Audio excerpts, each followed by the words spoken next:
Frater, itu saat Paskah itu, ya, saat Paskah dengan saat penyaliban Yesus ya. Nah, saat itu saya tanya kepada beliau, Frater, ada apa sih, kenapa beliau tiba-tiba disalib? Tadinya kan dia seorang yang dicintai, seorang utusan, dan dia punya murid. Kok dia tidak bisa dilindungin? Lalu kemudian dia kan punya Tuhan, ini Tuhan yang kita sembah. Kalau Kristen itu disebut Tuhan itu Allah.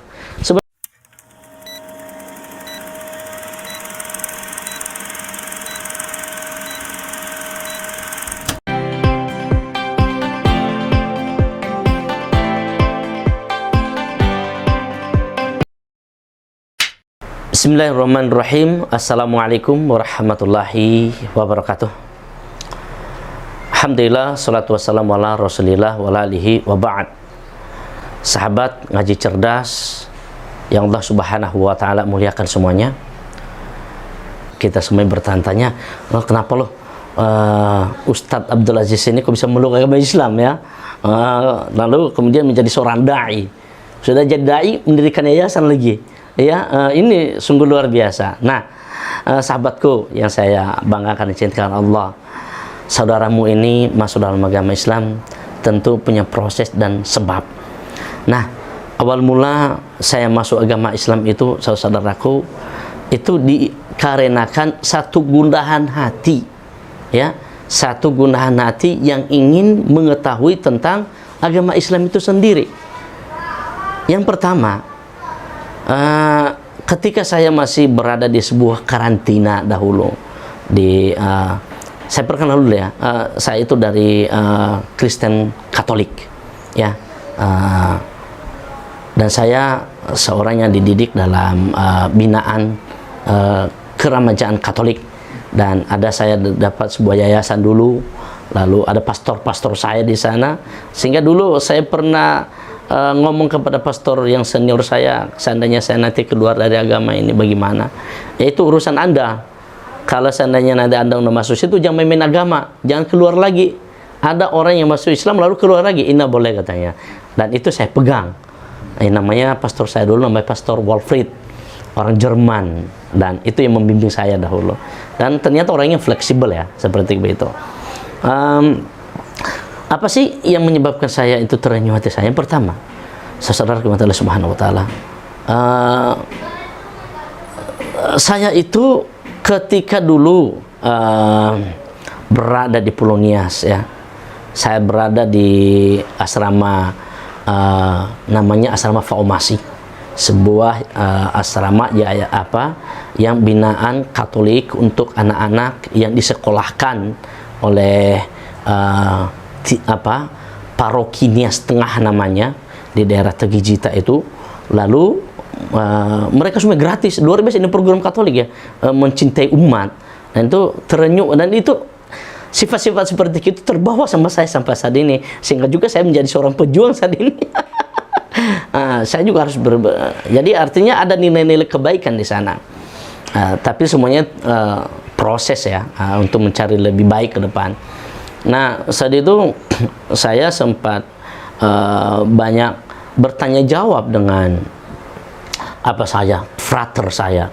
Frater ini adalah seorang pembina agama di dalam komunitas Katolik ya, atau gereja Katolik. Ada frater, ada bruder, ada suster gitu ya. Di frater ini saya bertanya kepada frater di asrama saya dulu. Saya bertanya kepada dia, kemudian beliau itu orang Ambon ya.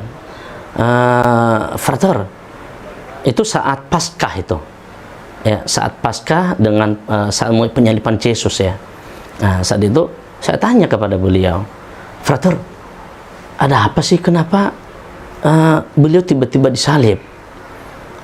Tadinya kan dia seorang yang dicintai, seorang utusan, dan dia punya murid. Kok dia tidak bisa dilindungin? Lalu kemudian dia kan punya Tuhan, ini Tuhan yang kita sembah. Kalau Kristen itu disebut Tuhan itu Allah. sebenarnya hampir sama dengan Islam, cuman ya begitulah ya, keyakinan masing-masing ya. Cuma kita Allah gitu ya, Allah sama kita. Lalu kemudian saya bertanya, dan itu tidak ada jawaban sampai di sekolah. Ketika saya sekolah SMP Negeri 3 Tegijita, saya Negeri 2 ya, SMP Negeri 2 Lebau, letaknya di Tegijita, Kecamatan Lebau 2 dahulu namanya.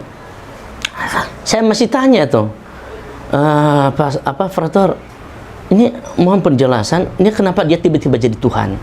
Tadi dia kan Nabi, ya dicintai, kemudian bahkan dia ketika dia dicoba oleh iblis itu, ya, ketika dia dicoba oleh iblis itu, maka dia tidak bisa untuk membela diri. Lalu kemudian kok tiba-tiba dia tadi mati, ya, lalu bangkit setelah 3 hari. Kayaknya saya belum masuk akal saya bilang gitu. Nah, dan itu frater saya saat itu belum mampu menjawab itu. Itu adalah karena itulah iman. Semuanya adalah jawabannya adalah iman. Dan saya katakan ya, dan ini pertanyaan-pertanyaan seperti ini, walaupun komunitas saudara dari komunitas Kristen ya, ada yang mengkomentari kata-kata saya ini, ya silakan saja. Tapi kita ini sebagai orang yang diberikan akal oleh Allah, ya, diberikan akal oleh Allah Subhanahu Wa Taala, oleh Tuhan yang Maha Kuasa ini, cobalah kita lebih merenung. Ya, saya ini bukan ujaran kebencian, coba kita merenung. Kalau tiba-tiba dia jadi Tuhan, siapa yang ngangkat dia? Ya kalau seandainya ini diangkat oleh, bagaimana itu bisa tiba-tiba Tuhan menjadikan dia sebagai Tuhan?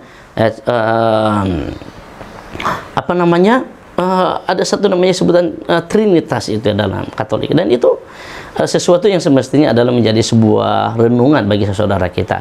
Ya tapi kalau nggak mau merenung, ya silakan saja. Ya, itu adalah urusan iman masing-masing. Ya, kalau dalam agama Islam itu sekarang diajarkan lakum dinukum waliyadin. Agamamu, ya, agamamu agamaku, atau keyakinanmu keyakinanku. Jadi kalau Anda nanti yang menonton saya ini, ya Anda mengatakan saya siapa, itu urusan Anda. Tapi Anda harus menjadi orang yang lebih cerdas. Ya seperti ini, ngaji cerdas ya kan. Jadi Anda harus menjadi orang yang cerdas, lebih analisis ya, mencari lagi kebenaran, silakan. Tapi kalau Anda hanya untuk ujaran-ujaran kebencian, itu Anda tidak profesional ya, Anda tidak profesional, dan Anda tidak butuh yang namanya imajinasi luas mencari kebenaran. Anda harus canamkan itu. Nah, itu saudaraku, ya, itu yang saya tanyakan dahulu, dan itu tidak ada jawaban bagi saya. Nah kemudian di asrama saya itu dulu memakai kalender Islam, yang kalender yang pakai baju muslimah, muslim dan muslimah. Saya robek itu saya robek. Ini buat apa sih? Kenapa ditempel-tempel di ini? Buat apa? Anak ini ternyata itu mungkin sebuah perjalanan yang Allah berikan ya. Jadi mulai dari bertanya jawab tentang ini, kenapa Yesus itu jadi tiba-tiba jadi Tuhan, kok nggak ada pembelaan, lalu dia disalib, kok tega amat gitu, tidak ada yang memberikan pembelaan ya. Kemudian tiba-tiba dikultuskan jadi Tuhan, itu menjadi benak saya. Nah itu tidak ada jawaban, dan itu pernah ya, saudaraku yang mendengar ini kita sudah sering debat loh. Kita dulu debat dengan guru kami ya di gedung Syahid Uin di sini, kemudian dulu di Fatmawati, kemudian di gedung Sinar Kasih. Ini Sinar Kasih, Anda harus tahu. Sinar Kasih dekat UKI di Jakarta Timur. Kita pernah debat dahulu, dan itu di komunitas Kristen. Ya, kita debat mempertanyakan tentang bagaimana kalau tiba-tiba Yesus jadi Tuhan. Semua berikan bukti-buktinya. Lalu mereka berikan bukti-bukti, saat itu yang diberikan adalah surat pernyataan Paulus, dan itu tidak otentik. Sehingga dulu yang almarhum Moko Ginta membantah hal itu dengan berbagai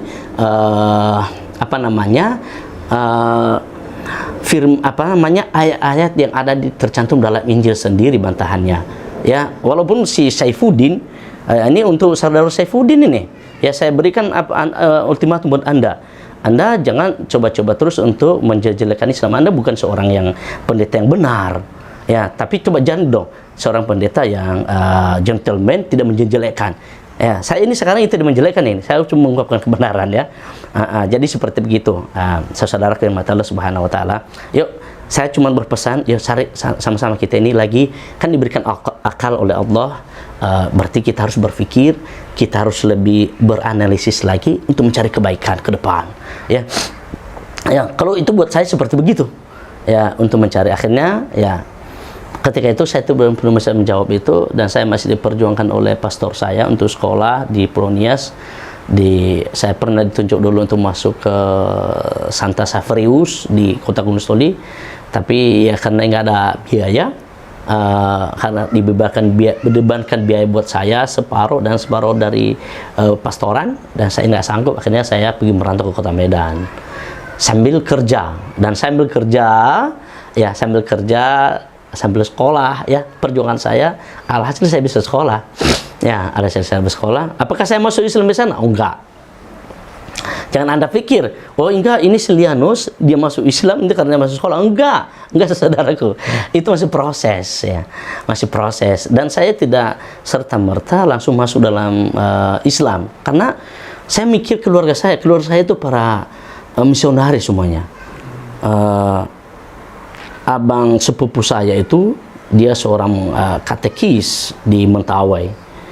Kemudian ada kakak sepupu saya lagi seorang suster, dan kemudian besan-besannya bapak saya, mertuanya bapak saya, orang-orang gereja semua. Orang-orang, ada yang pendeta, ada yang namanya kalau Barata itu namanya Pariban bapak saya itu seorang katekis. Kemudian ada sepupu bapak saya katekis lagi. Jadi saya untuk masuk dalam Islam itu tidak langsung serta-merta langsung plok itu masuk, enggak. Saya panjang mikirnya, saudaraku.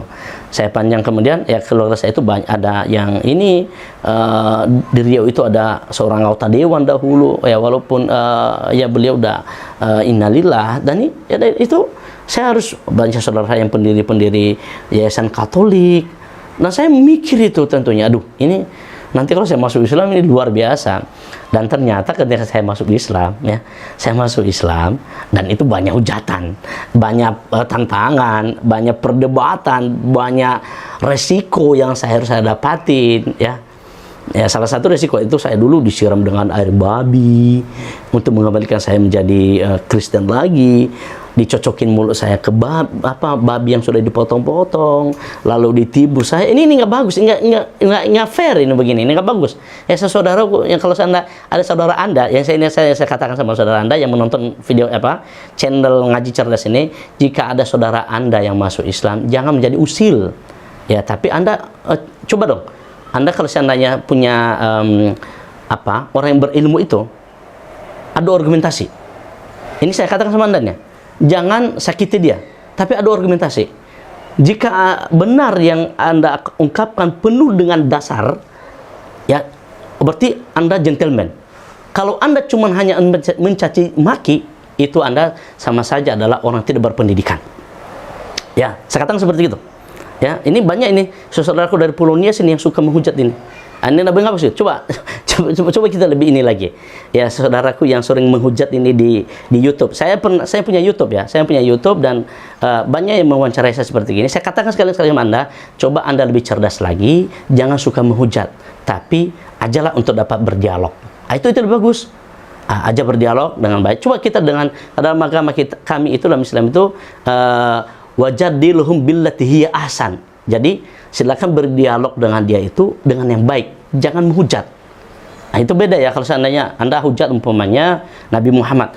Muhammad itu seperti begini, Muhammad itu seperti itu, namanya hujat. Sementara kami para dai Islam tidak pernah menghujat Nabi Isa, karena kami mengimani Nabi Isa. Tapi iman Nabi Isa itu, Yesus itu sebatas nabi, bukan Tuhan. Ya.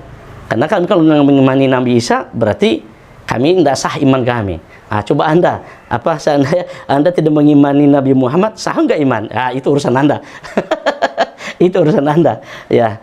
Nah, lanjut, saudara-saudaraku yang Allah Subhanahu wa taala. Ketika gundahan itu masih ada, sampai pun saya di kota Medan. Dan itu tidak saya dapatkan jawaban-jawaban yang bisa diterima oleh akal sehat saya. Ya, semuanya dijawab dengan Trinitas. Ya. semua dijawab dengan Trinitas. Itu saya lupa ya, kalau seandainya saya sebutkan ayatnya, jadi saya lupa, takut nanti salah ini. Nah, artinya semuanya slogan itu Trinitas ya. Jadi enggak, ini kalau seandainya kita itu menjadi slogan, ya coba lagi lebih merem lagi deh ya. Kita kan Allah atau Tuhan yang Maha Kuasa diberikan hati kita ini untuk mencerna. Oke? Diberikan oleh Allah otak kita untuk dapat berpikir. Diberikan oleh Allah mata kita untuk dapat melihat. Diberikan oleh Allah telinga kita untuk mendengar. Coba kita gunakan itu dengan maksimal mungkin. Ya, kalau dalam agama kami itu, dalam Islam itu, setelah saya ketahui ya, afala yanzuruna ilal ibli kaifa khuliqat wa ilas samai kaifa rufi'at wa ilal jibali kaifa nusibat wa ilal ardi kaifa sutihat fadzakir. Jadi ada sebut namanya fadzakir. Jadi Allah katakan ini, saudaraku ini ya, ini bukan urus saya cara main Anda ya. Afala yanzuruna, apakah manusia itu tidak dia berpikir, tidak dia menganalisa bagaimana afala yanzuruna ilal ibli kaifa khuliqat. Diciptakan itu yang namanya onta ya, lehernya panjang, badannya tinggi, lalu dia bisa membungkuk dan bisa dia membentuk serendah mungkin sehingga manusia bisa naik. Lalu onta itu memiliki dua simpanan makanan. Apakah manusia itu tidak berpikir begitu? Bagaimana Tuhan itu menciptakan itu? Ya. Afala yanzuruna ilal ibli kaifa khuliqat wa ilas sama'i kaifa rufi'at. Kemudian langit ini diciptakan oleh Allah tinggi, tidak ada penyangga. Kok bisa ya? Nah, sekarang ini, saudaraku, ini pernah kami debatkan dulu sama tim pendeta yang ada dari UKI. Ada namanya Profesor Anwar namanya. Yang namanya Islam tapi ini Islam namanya tapi pendeta ya. Ini luar biasa manipulasi nama seperti ini, silakan saja.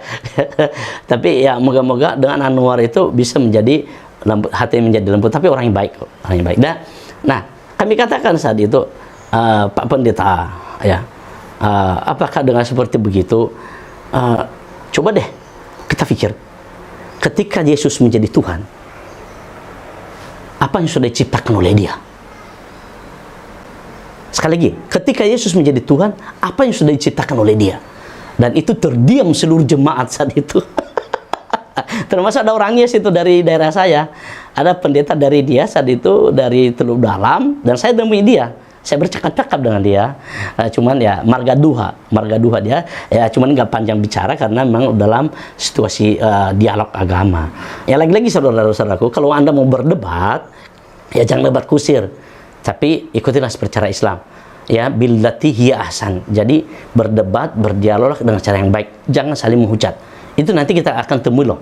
Ya karena dalam Al-Quran kami, Allah Subhanahu wa Ta'ala menyatakan bahwa Anda itu orang-orang Islam harus mencintai saudara Anda yang kisisiyuna. Ada kisisiyuna. Mereka kisisiyuna itu adalah digambarkan dijelaskan dalam tafsir ayat-ayat Al-Qur'an bahwa kisisiyuna itu adalah para pastor. Ya, para pastor yang mereka banyak bertahanus dalam agama Islam. Bertahanus itu berdiam diri, menyembah Tuhan. Jadi kami memang nggak dibolehkan untuk membenci mereka. Ya, kalau dia mau masuk Islam ya silakan saja. Ya. Atau Anda yang dari Protestan mau masuk Islam silakan saja. Ya, seperti ini sekarang nih. Saya sekarang seorang pendakwah dan saya sudah bawa keluarga saya masuk Islam. Kemudian teman-teman dulu dari beberapa daerah di Pulau Nias itu, sebelum saya menjadi seorang dai ini, saya banyak membawa orang masuk Islam, tapi saya tidak bisa membina mereka karena saya tidak punya ilmu. Jadi kalau saudara saya dari umpamanya yang menonton ini dari Pulau Nias, ada yang ingin masuk Islam, silakan saja dialog. Dulu ada pendeta Yohana itu dari Teluk Dalam, mau dialog sama saya, ternyata adalah hanya untuk menghujat saya. Ini nggak fair. jangan Anda kalau seandainya ini baik aja lah ya, baik aja kalau mau berdebat atau Anda mau komen nanti ya. Anda mau komen, ini saya katakan sama Anda, coba Anda lebih tampak berpendidikan apabila Anda itu berkomen secara rasional, tapi jangan dengan ini dengan hujatan. Itu kalau kata hujatan, Anda menjelaskan saya berarti Anda tidak rasional, berarti Anda cemen gitu. Ya, seperti itu saya katakan. Karena saya udah berapa kali ini dihujat ini. Nah, kemudian seperti itu saudaraku, ya. Tangguh ini saya jelaskan ini ayat tadi. Afala yunzuruna ilal ibli kaifa khuliqat wa ilas samai kaifa rufiat wa ilal jibali kaifa nusibat. Dijadikan oleh Allah Subhanahu wa taala gunung-gunung sebagai pasak, ya, untuk menguatkan bumi ini, ya. Kemudian bumi dihamparkan oleh Allah. Semua coba kita renungkan itu semuanya, niscaya akan kita temukan jawabannya. Saya sebagai saudara Anda yang dulu sudah melakukan hal yang sama. Dulu ketika saya masuk Islam itu, saya punya perenungan yang cukup panjang. Ya, seminggu saya merenung.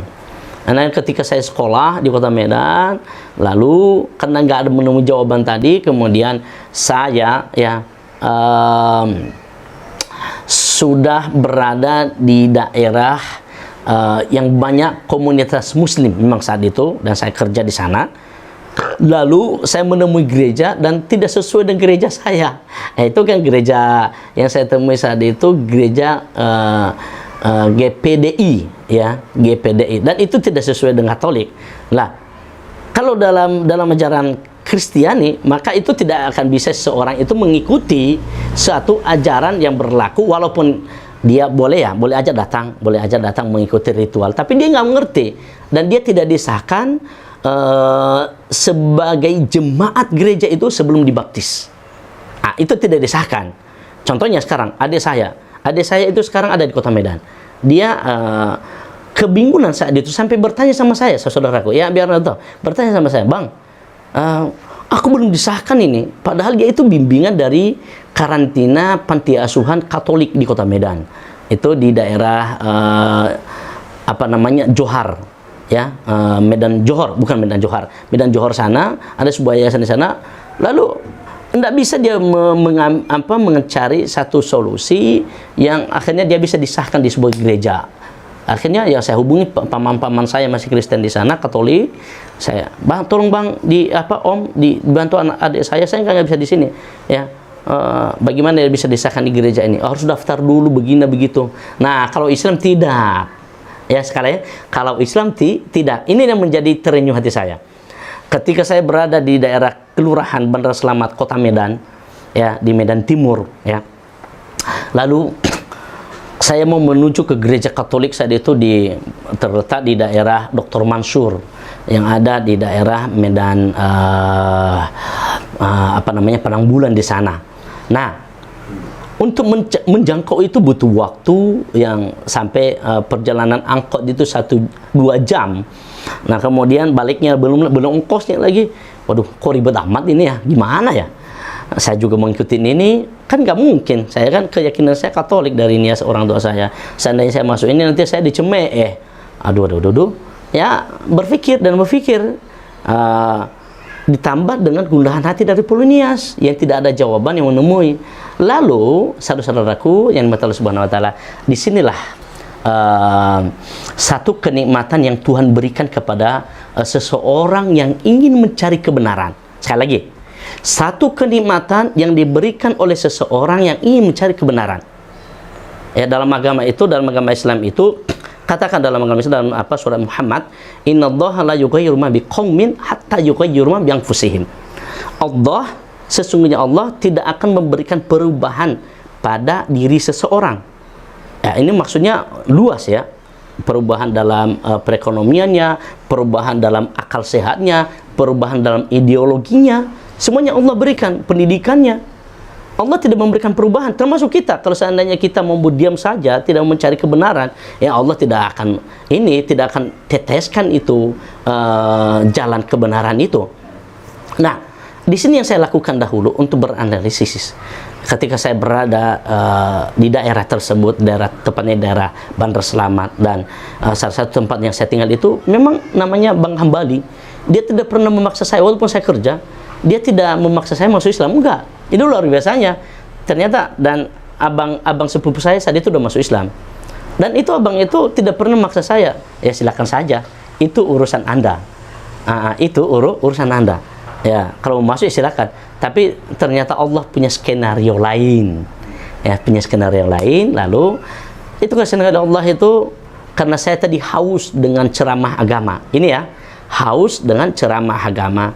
Lalu setiap sore itu sahabat ngaji cerdas yang Allah Subhanahu wa taala cintai dan saya cintai karena Allah.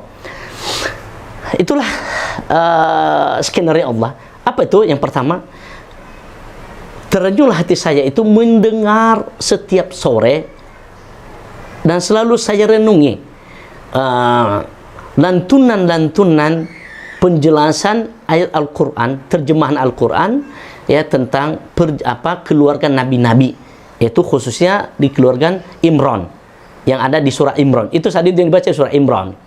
Lalu itu menjadi apa saya lah ini keluarga Imran kok sering menceritakan Maryam, sering menceritakan Isa, sering menceritakan Musa. Ada apa ini agama? Apakah ini yang benar namanya agama Islam dulu yang saya tanya-tanyakan sama sama frater saya, yang sampai saat ini saya belum mendapatkan jawaban. Islam itu apa sih? Katakan bilang kan tadi Muhammad itu seperti begini, dilecehkan begini. Saya mau tahu tentang Muhammad, tapi nggak dikasih tahu saya. Malah sebaliknya dilecehkan. Ini nggak benar, nggak fair ini. Saudaraku, kalau seandainya Anda masih melecehkan Nabi Muhammad, hitung-hitunglah dosa Anda. Sekarang kita katakan, Anda yang masih melecehkan Nabi Muhammad, hitung-hitunglah dosa Anda dari sekarang, dan Anda akan terima nanti di akhirat. Pengadilan akhirat luar biasa. Jangan Anda katakan, enggak, saya selamat. Bagaimana Anda selamat? Dan juru selamat yang Anda katakan dengan Yesus, Anda sendiri yang bisa menjawab itu, ya. Tapi setidaknya Anda selamat dulu, tidak mencela Nabi Muhammad. Itu aja dulu, itu aja. Kalau Anda sudah tidak mencela Nabi Muhammad, berarti Anda sudah memiliki tiket kebaikan, tapi ya tiket kebaikan ya, tapi ya belum mendapatkan tiket keselamatan, ya. Nah, saat itu saya tidak pernah mencela Nabi Muhammad, tapi saya ingin tahu tentang Muhammad. Siapa itu Muhammad?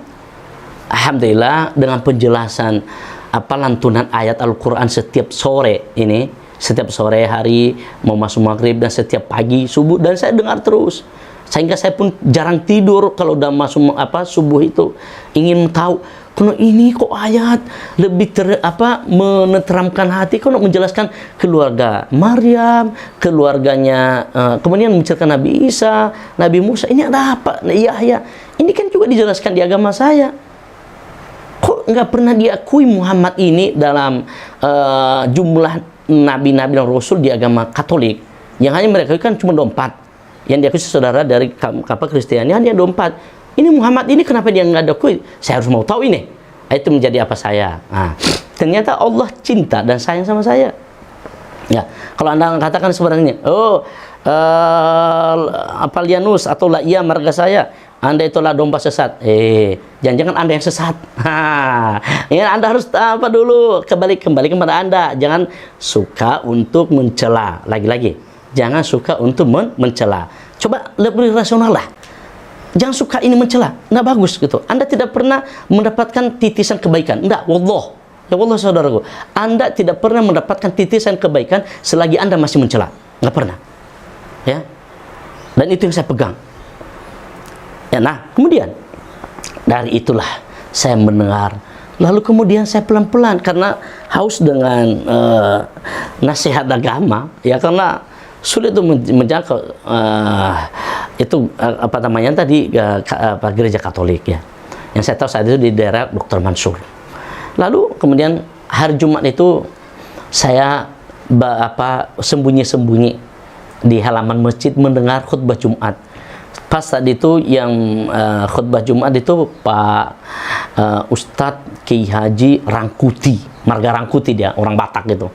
Ya orang Batak Mandailing tapi. Ya karena Batak itu ada Batak Toba, ada Batak Mandailing, ada Batak Pakpak, ada Batak Karo. Tapi ini Batak Mandailing yang kental Islamnya. Ya. Terenyuh hati saya. Luar biasa ini beliau kok begitu tegas ketuhanan itu yang esa, kemudian bagaimana perjuangan Ibrahim untuk menegakkan ketuhanan itu sendiri dan menyembah Allah dan menyembah Tuhan yang Maha Kuasa. Kemudian ditambah oleh Musa. Ini saya juga meyakini Musa. Dan saya juga meyakini Abraham. Ini saya harus tahu ini. Ada apa sebenarnya? Akhirnya ya dengan apa tadi yang ingin tahu tadi ya. Jadi kalau dalam agama Islam itu ada yang disebut dengan hadis Rasulullah, man arada bihi khairan yufaqihu fid din. Ya, barang siapa itu menghendaki kebaikan, niscaya Allah akan fahamkan dalam kebaikan dalam agama. Ini kita menghendaki kebaikan. Kebaikan adalah ini mengenal Tuhan. Siapa sih zat yang menciptakan langit dan bumi beserta isinya? Apakah ini adalah Tuhan yang semisal manusia, punya wujud seperti manusia, ya, dan lain sebagainya? Kita misalkan, kita perumpamaan ini nggak bisa. Nggak bisa begitu. Kalau seperti itu berarti bukan Tuhan. Kita harus lebih cerdas lagi. Masa Tuhan yang menciptakan makhluk sama seperti makhluknya? Ini kan kayaknya kurang ini. Kita harus berlebih inilah, imajinasius lagi. Ya, lebih imajinasius, sehingga kita bisa mendapatkan jawaban nanti. Nah, ketika itulah menjadi sebuah renungan buat saya. Ketika beliau menceritakan bagaimana perjuangan Musa dan bagaimana perjuangan Ibrahim dalam mendakwakan agama ini. Saya katakan, ini dalam agama saya aja tidak pernah mendapatkan detail seperti begini. Saya sudah umur yang bisa untuk memfilter mana yang baik, mana yang salah saat ini, karena saya sudah masuk pada umur 17 tahun ya, 16 tahun ya, karena baru saat itu kelas 1 SMK Prayatna Medan. Lalu di saat itu terjadilah sebuah gundahan hati yang ini terus mencari. Tapi lagi-lagi saya belum bisa akhirnya ya, karena sering tadi mendengar itu, dan yang saya yakini ini adalah hampir sama dengan ajaran Kristen Katolik yang mengajar tentang ketuhanan nabi-nabi. Saya dengarkan ini saja. Tapi itulah skenario Allah. Ternyata Allah menjadikan saya itu lebih beranalisis lagi untuk mencari kebenaran, dan sehingga bisa nanti mengambil satu ending, keputusan agama mana yang seharus saya peluk, ya, agama mana yang seharus saya yakini. Dan saat itu saudara kepada Allah Subhanahu wa taala, kebimbangan terhadap Kristen sudah masuk pada 70%. Hilanglah kepercayaan pada Kristen itu ketika saya sudah masuk pada kelas 3 SMK. Sehingga dulu ada paman saya itu di Kota Medan, dihadirkanlah pendeta saudara sepupu saya untuk membaptis saya. Saya contohkan. Jadi baptis saya itu dulu sampai begini. Terpujilah Tuhan Yesus Kristus, haleluya. Terpujilah Tuhan Yesus Kristus, haleluya. Lah saya bilang, bagaimana mungkin Anda bisa memasukin saya roh Kristus lagi? Saya udah yakin kepada ini, kebenaran ini, tinggal untuk syahadat doang lagi gitu ya. Cuma saya belum syahadat karena umur saya kan masih belia, belum begitu dewasa, masih masuk 18 tahun lah, kurang lebih seperti itu. Dan saya masih takut pada orang tua saya, ya, menghargai keluarga saya. Aduh, ini resikonya besar sekali ini. Ya, saya juga belum punya kerjaan, saya masih dalam seperti begini. Udah, nanti aja. Ternyata walaupun dicocokin begitu, tetap pada prinsip saya bahwa saya sudah tidak sudah 70% tidak meyakini lagi kebenaran ketuhanan dan Kristen. Ya, akhirnya saya ya tamatlah dari sekolah itu, lalu saya kembali ke Nias lagi. Ternyata ketika kembali ke Nias lagi, itu saya diinilai sama orang tua saya, ditahan lagi saya. Saya dipertemukan lagi dengan pastor saya. Ya, saat itu ketika dipertemukan dengan pastor saya, singkat rumah saya karena dia sedang ke stasi namanya. Stasi itu berkunjung ke gereja-gereja daerah. Jadi ada kunjungan stasi kalau Katolik gitu. Kalau Protestan saya nggak ngerti. Jadi sebenarnya dalam Kristen itu terbagi-bagi, ada Kristen Protestan, ada Kristen Katolik. Jadi salah kalau seandainya orang mengatakan ini adalah Kristen, ini adalah Katolik. Salah. Total salah itu. Karena Kristen itu ya Katolik juga Kristen. Jadi kalau umpamanya Protestan hanya meyakini saya Kristen, Anda salah. Anda terlalu ego itu namanya, seperti begitu. Ya, jadi Katolik nanti nuntut ya. Kan saya jadi Kristen seperti gitu ya. Jadi itu intermezzo saja. Nah, ketika saya sudah pulang ke Nias, apa yang terjadi? Saya ini lagi dipaksa lagi sama orang tua saya, dan kesal orang tua saya ketika saya sudah tidak meyakini sudah tidak meyakini agama Kristen lagi. Dan mereka udah tahu kalau saya udah feeling saya itu udah ke Islam. Dan saya tidak dibolehkan lagi untuk pergi merantau. Ya, karena saya itu memang saat itu ketika sudah kelas 3 itu saya udah sering ini ikut-ikut ngaji gitu, ikut ngaji remaja. Dan saya itu belum mengiyakan Islam. Ya, saya katakan saja saat itu saya Islam, padahal enggak gitu ya. Ini kamuflase ya. Gitu. Tapi nggak apa-apa gitu ya. Mungkin sebuah sebuah skenario dari Allah Subhanahu wa taala bagaimana untuk menggembleng saya menjadi seorang yang benar-benar Islam ya.